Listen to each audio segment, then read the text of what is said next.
Hello friends, welcome to my YouTube channel. Algebraic expression chapter आज हम start करेंगे और ये इसका इंट्रोडक्शन वीडियो है। फ्रेंड्स, ये इंट्रोडक्शन वीडियो इसीलिए मैं बनाता हूँ ताकि एक्सरसाइजेस के अंदर जिस जिस तरह के सम्स हमें आने हैं उनका एक ब्रीफ इंट्रोडक्शन मैं अपने इंट्रोडक्शन वीडियो के अंदर देता हूँ, और जो जो फार्मूलाज और जिस जिस मेथड से क्वेश्चन सॉल्व होंगे वो सारे मैं इंट्रोडक्शन वीडियो के अंदर आपको बताता हूँ। इसीलिए ये बहुत इंपॉर्टेंट है कि आप इंट्रोडक्शन वीडियो को बहुत अच्छे ध्यान से देखें और उसको समझने की कोशिश करें। देखिए, चैप्टर है अलजेब्रिक एक्सप्रेशन। अलजेब्रिक एक्सप्रेशन का मतलब क्या होता है? देखिए, मान लीजिए आप किसी स्टेशनरी शॉप के ऊपर गए, वहाँ से आपने 5 पेन्स खरीदे, 3 पेंसिल्स खरीदी, 8 इरेजर्स खरीदी, प्लस 10 रुपीज़ आपकी पॉकेट में बच गए। देखिए, ये 3 आइटम्स आपने खरीदे और कुछ पैसे आपकी पॉकेट में अलग से थे।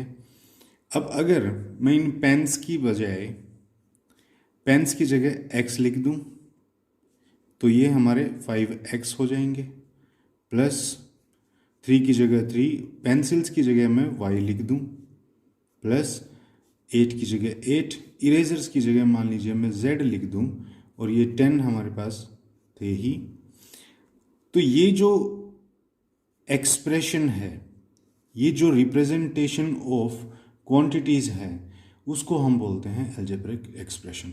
अलजेब्रिक एक्सप्रेशन का मतलब ये हुआ कि हम किन्हीं भी यूनिट्स को, किन्हीं भी क्वांटिटीज़ को या किसी भी मटेरियल को जब हम अल्फ़ाबेट्स के रूप में दर्शाना शुरू कर देते हैं तो उस पूरी एक्सप्रेशन को हम लोग अलजेब्रिक एक्सप्रेशन बोलते हैं। अब देखिए, यहाँ मैं एक चीज़ और क्लियर कर दूँ, बहुत सारे स्टूडेंट्स को अलजेब्रिक एक्सप्रेशन और इक्वेशन के अंदर बहुत ज़्यादा कन्फ्यूजन रहता है। देखिए फ्रेंड्स, अलजेब्रिक एक्सप्रेशन तो होती है ये जब हम 2 या 2 से अधिक चीज़ों को एक लाइन में अल्फ़ाबेट्स के रूप में लिखते हैं, और इक्वेशन होती है वो जब हम इन सारी चीज़ों को किसी एक वैल्यू के बराबर रख देते हैं। मान लीजिए यहाँ मैंने कॉस्ट लिखी होती कि 5 पेन्स की कॉस्ट इतनी, 3 पेंसिल्स की कॉस्ट इतनी, 8 इरेजर्स की कॉस्ट इतनी, और 10 रुपीज़ अलग से हैं, और ये सारे मिला करके 1000 रुपीज़ में मुझे मिले। तो ये हो गया एक इक्वेशन।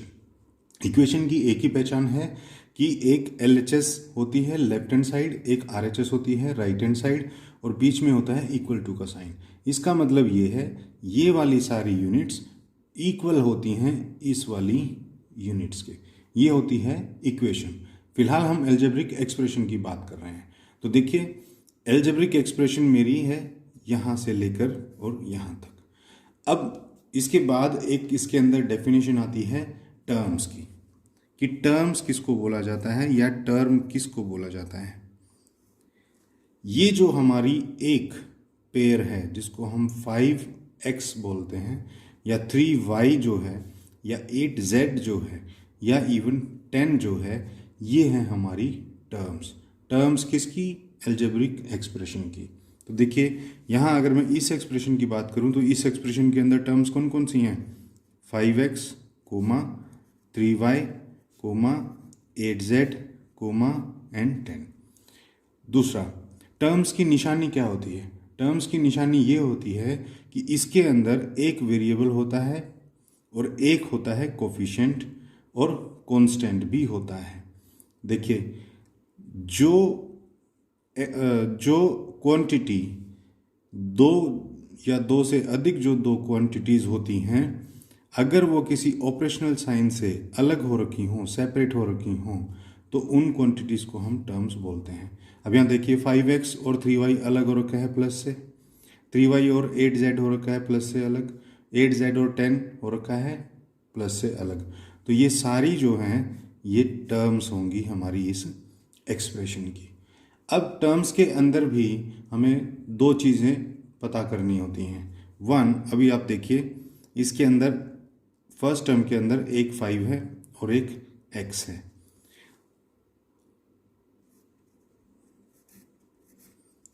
एक डेफिनेशन है कोफिशिएंट।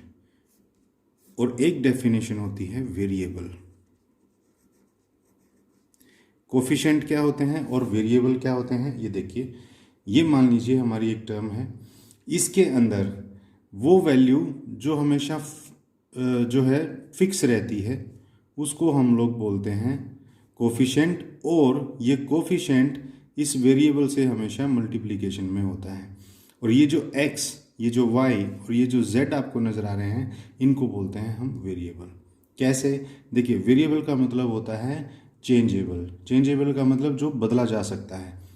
x क्या था हमारा, देखिए x हमने लिखा था पेन्स को, y हमने लिखा था पेंसिल्स को, z हमने लिखा था इरेजर्स को। अब यहाँ पेन्स ना हो करके यहाँ पर क्या हो सकता है, यहाँ कंपास भी हो सकता है। पेंसिल्स की जगह यहाँ पे क्या हो सकता है, शॉर्पनर्स भी हो सकता है। इरेजर्स की जगह क्या हो सकता है, यहाँ पर नोटबुक्स भी हो सकती हैं। तो कहने का मतलब ये है, पेन्स को हमने x माना है, हम नोटबुक्स को भी x मान सकते हैं। तो x, y और z तो कुछ भी हो सकते हैं, ये बदलते रह सकते हैं। इसीलिए इन अल्फ़ाबेट्स को हम लोग बोलते हैं वेरिएबल्स, और इनसे मल्टीप्लाई हुआ हुआ जो नंबर होता है उसको हम लोग बोलते हैं कोफिशिएंट। तो देखिए इन सब के कोफिशिएंट और वेरिएबल अगर मुझे अलग करने हो तो क्या होगा, ये जो फर्स्ट टर्म है इसके अंदर कोफिशिएंट क्या है मेरा 5 और वेरिएबल क्या है x। दूसरे के अंदर कोफिशिएंट है मेरा 3 और वेरिएबल है मेरा y। और तीसरे के अंदर कोफिशिएंट है मेरा 8 और वेरिएबल है मेरा z।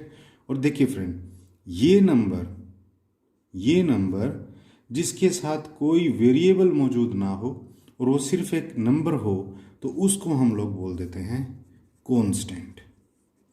कांस्टेंट का मतलब ये है कि कोई भी ऐसी यूनिट, कोई भी ऐसी चीज़ जिसकी वैल्यू, या कोई भी ऐसा नंबर, कोई भी ऐसी न्यूमेरिकल वैल्यू जिसकी वैल्यू हर जगह फिक्स है।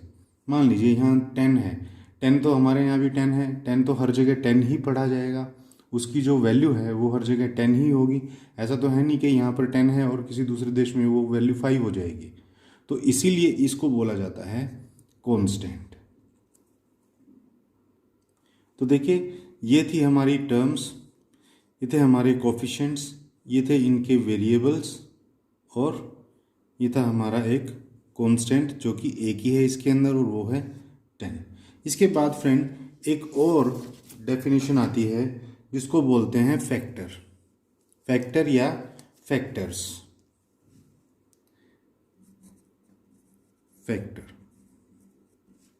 फैक्टर क्या होते हैं फ्रेंड्स, हम देखिए बचपन से पढ़ते आ रहे हैं। मान लीजिए मैं ऐसे लिखता हूँ 2 × 3 = 6। ये तो हमें शुरू से मालूम है, 2 3 6 होता है। अब 6 जो है वो कहलाता है मल्टीपल। मल्टीपल किसका, 2 और 3 का। और 2 और 3 जो हैं ये कहलाते हैं फैक्टर्स। किसके, 6 के। यानी कि ऐसे नंबर्स जिनके मल्टीप्लाई होने पर कोई एक नंबर बना हुआ है उसको बोलते हैं फैक्टर्स। ऐसे ही अलजेब्रिक एक्सप्रेशन के अंदर होता है। अलजेब्रिक एक्सप्रेशन के अंदर फैक्टर्स क्या होते हैं, देखिए अगर मैं अपनी इन टर्म्स की ही बात करूं तो देखिए मेरी टर्म्स यहाँ पर क्या क्या थी। मेरी टर्म्स थी यहाँ 5x, 3y, 8z, और 10। मेरी ये टर्म्स थी। अब इन सभी टर्म्स का अगर मुझे फैक्टर निकालने हो तो फैक्टर निकालने का मतलब क्या है, ये जो 5x है ये कैसे बना होगा 5x, 5 को x से मल्टीप्लाई किया होगा तभी ये 5x बना है। 3y, 3 को y से मल्टीप्लाई किया गया है तभी ये 3y बना है। और 8z जो है वो 8 को z से मल्टीप्लाई कर रखा है, ये तभी 8z बना है। और जो 10 है उसको 1 से किया गया होगा, क्योंकि हर नंबर अपने आप में 1 से मल्टीप्लाइड होता है, 1 से डिवाइडेड होता है, और हर एक नंबर की पावर भी 1 ही होती है।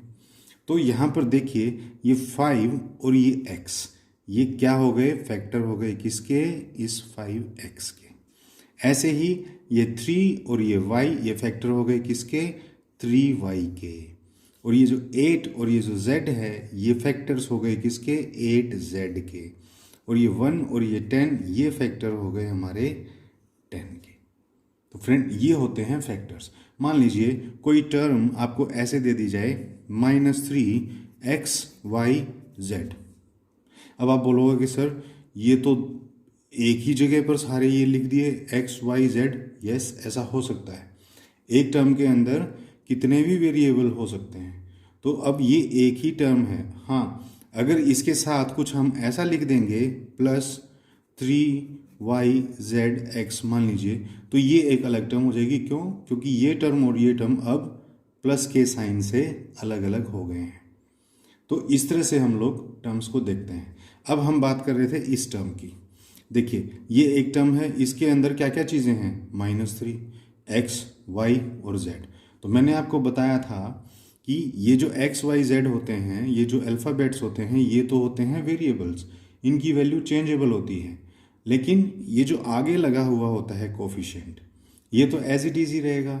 तो देखिए, इस पूरी टर्म के अंदर -3 जो है वो है एक कोफिशिएंट, और x और y और z जो हैं वेरिएबल।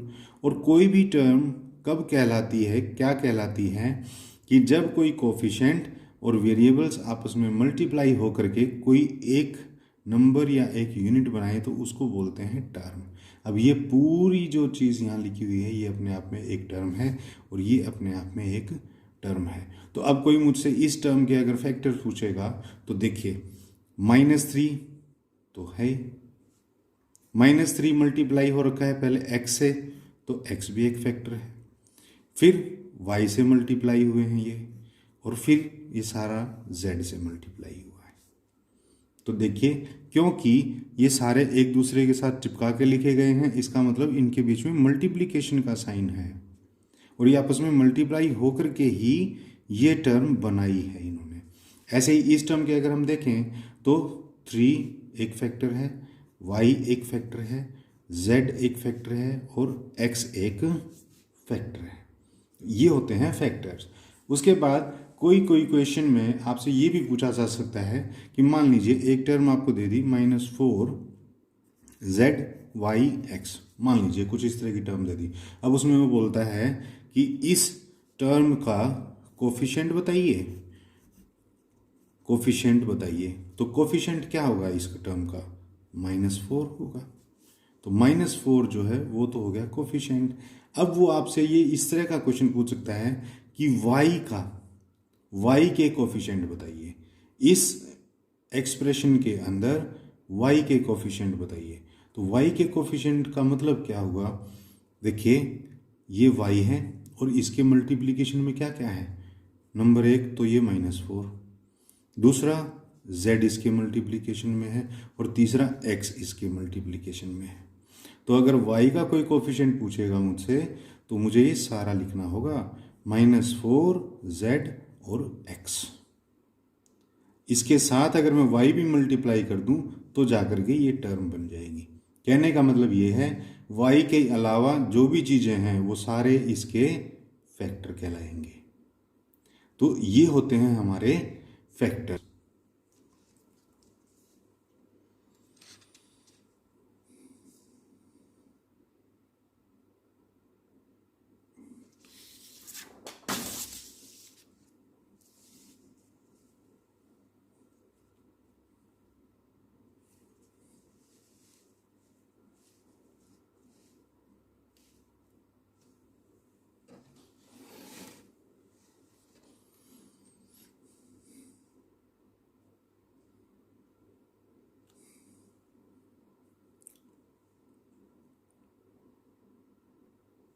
फ्रेंड्स, अभी मैं आपको 2 डेफिनेशंस और बताना चाहता हूँ, एक जिसमें लाइक टर्म्स यूज़ होता है और एक अनलाइक टर्म्स। अब ये लाइक टर्म्स और अनलाइक टर्म्स क्या होती हैं? देखिए फ्रेंड, कोई भी जो एल्जेब्रिक एक्सप्रेशन होती है वो कितनी भी लंबी हो सकती है, उसके अंदर कितनी भी टर्म्स जो है वो लिखी जा सकती हैं। -6zy + 4x² and -6zy plus मान लीजिए इसको। देखिए, मान लीजिए ये आपको कोई एक एक्सप्रेशन दे रखी है। अब कोई आपको ये बोले कि इसके अंदर से लाइक टर्म्स छांट करके लिखिए। फ्रेंड्स, लाइक टर्म्स वो होती हैं जिसके अंदर ये जो वेरिएबल्स होते हैं ये सेम होते हैं। जैसे कि इस एक्सप्रेशन के अंदर अगर मैं इस फर्स्ट टर्म को देखूं और इसको यहाँ अलग से लिख लूँ -4xy, क्या एक्स वाई की और भी कोई टर्म है इसके अंदर?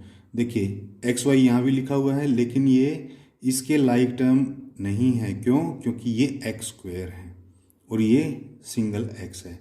इस एक्स की पावर 1 है और इसकी पावर 2 है, तो ये लाइक टर्म्स नहीं है, ये अनलाइक टर्म्स हैं। तो हम तो फिलहाल लाइक टर्म्स को ढूंढ रहे हैं, एक्स वाई जिसमें हो। देखिए ये रहा एक्स और वाई, ये क्या है? बिल्कुल सेम है, इनकी पावर्स भी सेम सेम है, तो इनको हम इसके साथ लिख सकते हैं। और क्या एक्स वाई की कोई लाइक टर्म है? और तो देखिए इसके अंदर एक्स वाई की कोई लाइक टर्म नहीं है, क्योंकि ये भी एक्स स्क्वेयर है। अच्छा जी, अब हम स्क्वेयर वाली देख लेते हैं कि ये वाली टर्म देख लेते हैं, -5x²y। अब ये एक टर्म ऐसी है जिसके अंदर x है और y है, और x जो है वो स्क्वायर की फॉर्म में है। तो स्क्वायर की फॉर्म में कोई और नंबर है क्या ऐसे जिसमें x हो? देखिए ये रहा 4x²y। इसके अंदर भी x की पावर 2 है और y की पावर 1 है। यहाँ पर भी x की पावर 2 थी और y की पावर 1 थी, तो ये इसकी लाइक टर्म हो गई 4x²y। अब नेक्स्ट है जैसे 5xy, इसके ये तो हम ऑलरेडी यहाँ लिख चुके हैं। उसके बाद -6z है, जैसे -6zy। क्या zy की और भी कोई टर्म है? यस, यहाँ है 6zy। ये तो देखिए ऐसी टर्म्स जिनके वेरिएबल्स मिलते हों उन टर्म्स को बोलते हैं लाइक टर्म्स, और ऐसी टर्म्स जिनके वेरिएबल्स नहीं मिलते हों उनको हम बोलते हैं अनलाइक टर्म्स। अब फ्रेंड यहाँ पर एक चीज़ का आप बहुत ज़्यादा ध्यान रखिए। देखिए यहाँ पर वेरिएबल है एक्स वाई और इसका वेरिएबल भी है एक्स वाई, तो ये लाइक टर्म है। इनके आगे ये कोफिशिएंट की वैल्यू चाहे मिलती हो या चाहे ना मिलती हो। अब यहाँ -4 है, यहाँ भी -4 होता तो भी ये लाइक टर्म थी।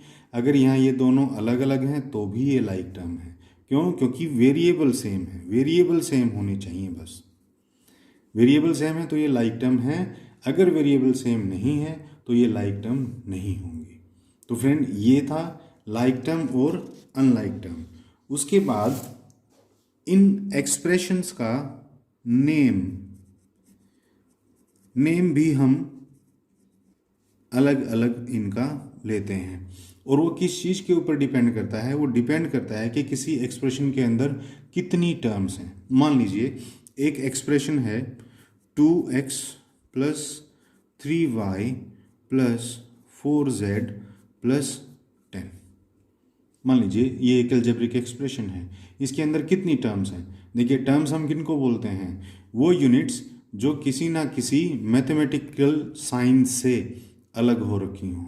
अब ये 3y और 2x ये इस मैथमेटिकल ऑपरेशन से अलग हो रखी हैं, 3y 4z ये इससे अलग हो रखी हैं, 4z और 10 ये इससे अलग हो रखी हैं। अब जरूरी नहीं है सभी के सभी पॉजिटिव में हो, कोई ना कोई बीच में नेगेटिव भी हो सकता है। मान लीजिए एक नेगेटिव है, एक पॉजिटिव है, एक नेगेटिव है, एक पॉजिटिव है। ये तो मैथमेटिकल ऑपरेशंस हैं, कैसे भी हो सकते हैं। मान लीजिए एक टर्म ऐसी हो 2x - 3y + 4z - 10, तो ये भी एक अलजेब्रिक एक्सप्रेशन है। तो इसके अंदर भी कितनी टर्म्स हैं? देखिए 1 2 3 एंड 4। तो फ्रेंड्स अब जहाँ तक इनके नामों की बात है, ऐसी अलजेब्रिक एक्सप्रेशन जिसके अंदर सिर्फ एक टर्म हो, मान लीजिए कोई एक ऐसे लिखा हुआ है 2x, तो फ्रेंड ये भी एक अलजेब्रिक एक्सप्रेशन है। क्यों? क्योंकि ये जो 2x है इसके अंदर ये जो x है ये वेरिएबल है, ये किसी ना किसी चीज़ को दर्शा रहा होगा। चाहे ये पेंसिल होंगी, चाहे इरेजर होंगी, चाहे ये फ्रूट्स होंगे, चाहे सीरियल्स होंगी, कुछ भी होंगी ये। तो ऐसे एक्सप्रेशन जिसके अंदर अल्फ़ाबेट को यूज़ कर रखा है वो एक अपने आप में एक्सप्रेशन होती है, और वो एक्सप्रेशन जिसके अंदर सिर्फ एक टर्म हो उसको बोला जाता है मोनोमियल। मोनो का मतलब होता है सिंगल और मियल का मतलब होता है टर्म। और ऐसे ही मान लीजिए कुछ इस तरह से हो जिसके अंदर दो टर्म्स हो, तो दो टर्म्स वाली एक्सप्रेशन को बोला जाता है बाइनोमियल। बाई का मतलब टू और मिल का मतलब एक्सप्रेशन। और ऐसी एक्सप्रेशंस जिसके अंदर तीन टर्म यूज कर रखी हों तो ऐसे को हम बोलते हैं ट्राइनोमियल। ट्राइनोमियल, ट्राई का मतलब थ्री, नोमियल का मतलब टर्म्स। और कोई ऐसी एक्सप्रेशन जिसके अंदर तीन से ज़्यादा टर्म्स का इस्तेमाल हो रखा हो उसको बोला जाता है पोलिनोमियल। पोली का मतलब बहुत सारी, मिल्स का मतलब टर्म, यानी कि ऐसी एक्सप्रेशन जिसके अंदर बहुत सारी टर्म्स का इस्तेमाल हो रखा है या बहुत सारी टर्म्स जिसके अंदर मौजूद होती हैं। उसके बाद हमारा जो मेन कॉन्सेप्ट आएगा इन एक्सरसाइजेस के अंदर वो ये आएगा कि हमें इन एक्सप्रेशंस को ऐड या सब्ट्रैक्ट करने के लिए बोला जाएगा। कोई हमें दो एक्सप्रेशंस दे रखी होंगी या दो से ज़्यादा एक्सप्रेशंस दे रखी होंगी और बोला जाएगा कि इनको ऐड करिए। तो देखिए, सबसे पहले हम एक बार फटाफट एडिशन को देखते हैं कि अगर एडिशन करना हो तो एडिशन कैसे किया जाता है। देखिए फ्रेंड, जब हम छोटी क्लासों में थे और अगर हमें कोई ये बोलता था कि 15 के अंदर 17 ऐड करिए और 17 के अंदर 19 ऐड करिए, तो हम कैसे करते थे? हम इसको ऐसे भी कर सकते हैं, 15 + 17 32, 32 + 19 = 51। एक मेथड तो ये था। एक मेथड ये है कि इनको इस तरह से लिख लें, 15 उसके नीचे 17 और उसके नीचे 19, और हम यहाँ पर एडिशन का साइन लगा देते थे, जिसको हम ऐसे बोलते थे कि right in columns and add. ऐसे कॉलम्स में लिख के और ऐड करते थे। तो 5 और 7 12, 12 और 9 21 का 1 यहाँ और 2 यहाँ, 2 and 1 3 and 1 4 and 1 5। देखिए, रिजल्ट तो सेम ही आया लेकिन तरीका अलग अलग है। यहाँ हमने इसको इस हॉरिजॉन्टल वे में लिखा है, तो इस मेथड को बोलते हैं हॉरिजॉन्टल मेथड, और इसको हमने वर्टिकल रूप में लिखा है तो इसको बोलते हैं वर्टिकल मेथड। बस इतना ही फर्क है इन दोनों में। ये दोनों ही तरीकों से आपको क्वेश्चन पूछा जाएगा। आपको दो एक्सप्रेशन दे रखी होंगी और बोला जाएगा कि इनको हॉरिजॉन्टल मेथड से ऐड करिए या इन दोनों को वर्टिकल मेथड से ऐड करिए। मैं आपको एक एक एग्जांपल दोनों का लेकर के दिखा देता हूँ। मान लीजिए कोई आपको ये बोलता है कि 9xy, ये एक एक्सप्रेशन है, और वो कह रहा है इसके अंदर आप 4xy जोड़िए और इसको हॉरिजॉन्टल मेथड से जोड़िए। हॉरिजॉन्टल मेथड से जोड़ने के लिए हम क्या करते हैं, सभी टर्म को इस तरह से लिख देते हैं आगे पीछे, और जोड़ना है, एडिशन करना है तो बीच में प्लस का साइन। तो अब देखिए, ये तो फॉर्चुनेटली क्या है, यहाँ पर भी xy है और यहाँ पर भी xy है, तो क्या होगा, ये दोनों की दोनों लाइक टर्म्स हैं, तो ये सीधी की सीधी ऐड हो जाएंगी। ये 9xy है और ये 4xy है, तो इनका जो आंसर होगा वो हो जाएगा 13xy। देखिए फ्रेंड, एल्जेब्रिक एक्सप्रेशन के अंदर जो सबसे मेन रूल है वो मैं आपको बता देना चाहता हूँ, प्लीज़ इसे आप हमेशा ध्यान में रखिए। वो ये कि चाहे एडिशन हो, चाहे सब्ट्रैक्शन हो, चाहे मल्टीप्लिकेशन हो, चाहे डिवीज़न हो, वो हमेशा लाइक टर्म्स के अंदर ही पॉसिबल हो सकता है।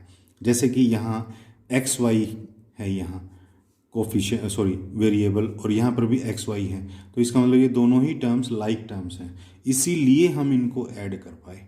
अगर यहाँ पर xy ना हो करके यहाँ x² होता ना, तो हम इनको ऐड नहीं कर सकते थे। तो ये हमेशा ऐसे ही लिखी जाती, बस यही आंसर हो जाता 9xy + 4x²y। फिर हम इसको ये ऐसे नहीं लिख पाते 13xy। तो लाइक टर्म्स के अंदर ही मैथमेटिकल ऑपरेशंस पॉसिबल होते हैं, अदरवाइज नहीं होते। तो देखिए, ये लाइक टर्म्स थी तो सीधे सीधे हमने इनको ऐड कर दिया, ये तो हो गया हमारा हॉरिजॉन्टल मेथड। अब अगर इन्हीं को मैं एक दूसरे के नीचे लिख दूं, 9xy और ये है 4xy, और इनको प्लस का साइन लगा के ऐड करूँगा तो ये वही 13xy हो जाएंगी। ये कहलाएगा वर्टिकल मेथड। तो ये था हॉरिजॉन्टल और वर्टिकल मेथड और एडिशन के केस में। फिर उसके बाद हम देखेंगे सब्ट्रैक्शन, कि सब्ट्रैक्शन कैसे होता है एक्सप्रेशंस के बीच में। सब्ट्रैक्शन के लिए देखिए, मान लीजिए आपको दो एक्सप्रेशंस दे रखी हैं। एक आपको दे दिया 5x प्लस 6 और एक आपको दे दिया है 9x माइनस 2, और आपको बोला गया है कि अब इनको सब्ट्रैक्ट करिए। अगर हॉरिजॉन्टल मेथड से करना है तो देखिए, इसको तो ब्रैकेट में रखें हम और बीच में लगा दें माइनस, क्योंकि इस एक्सप्रेशन में से इस एक्सप्रेशन को माइनस करना है। तो देखिए, अगर हम इसको सोल्व करेंगे तो ये तो एज इट इज़ अभी लिखा जाना है।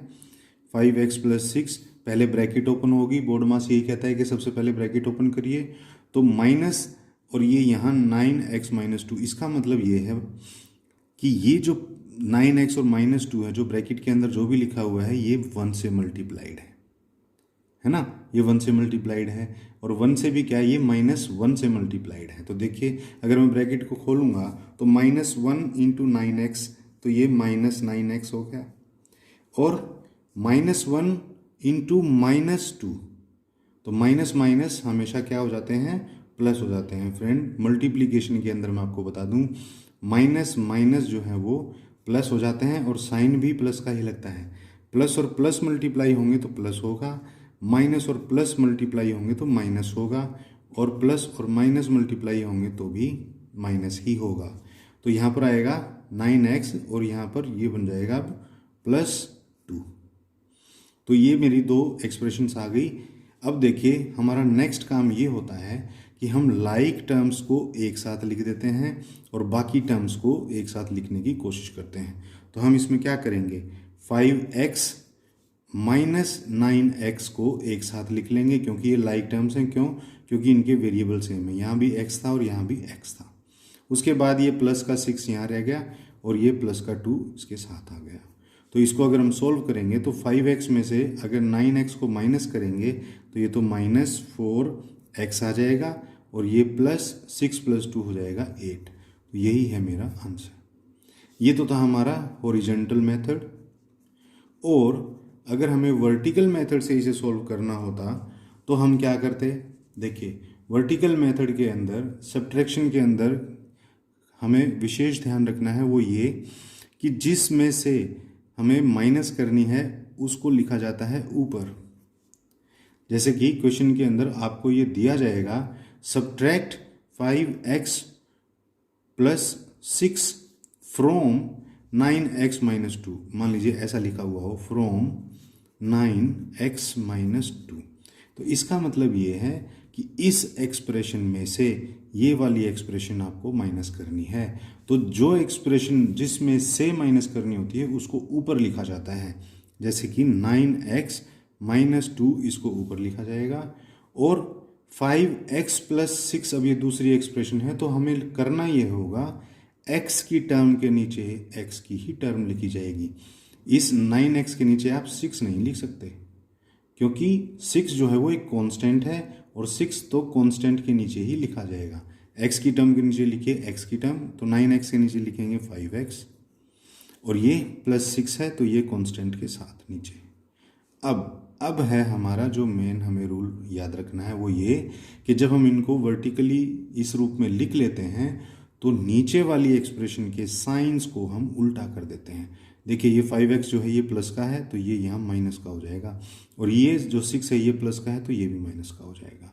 बस इतना ध्यान रखना है। अब इन दोनों को हम ऐड कर देंगे। कैसे? 9x में अगर -5x ऐड होंगे तो यानी कि ये क्या रह जाएगा, ये -5x अगर हम इसमें ऐड कर देंगे तो ये हमारा हो जाएगा 4x, और ये -2 में -6 ऐड किया तो ये हमारा बन जाएगा -8। ये इस तरह से हमें इसका आंसर हमें निकालना होगा। तो फ्रेंड, ये था हमारा एल्जेब्रिक एक्सप्रेशंस का इंट्रोडक्शन वीडियो। आई होप आपको एल्जेब्रिक एक्सप्रेशन के बारे में लगभग सारी चीज़ों का पता चल गया होगा। फ्रेंड, जितनी भी आपकी एक्सरसाइजेज हैं इस चैप्टर के अंदर, इन कॉन्सेप्ट से बाहर कोई भी कॉन्सेप्ट आपका उसमें पूछा नहीं जाएगा। तो इस वीडियो को आप बार बार जो है अच्छे से देख लीजिए और सारी डेफिनेशंस और सारी टर्म्स को आप अच्छे से क्लियर कर लीजिए। तो फ्रेंड, ये था अपना इंट्रोडक्शन वीडियो। आई होप आपको अच्छे से समझ में आया होगा। अगर आपको अच्छे से समझ में आया तो प्लीज़ इस वीडियो को लाइक कर लीजिए, शेयर कर लीजिए और चैनल को सब्सक्राइब कर लीजिए। तो मिलते हैं नेक्स्ट एक्सरसाइजेस के नेक्स्ट क्वेश्चंस के लिए नेक्स्ट वीडियो के अंदर। तब तक के लिए थैंक्स।